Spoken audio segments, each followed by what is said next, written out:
இஸ்ரவேலே பயப்படாதே, நானே உன் தேவன்.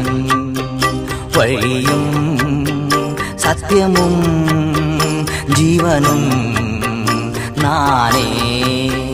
வழியும் சத்தியமும் ஜீவனும் நானே.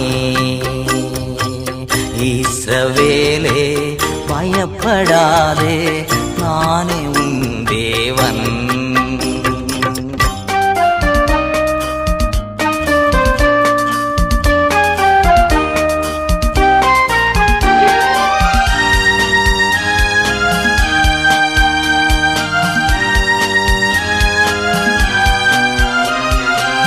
உன்னை நானே தெரிந்து கொண்டேனே மகனே,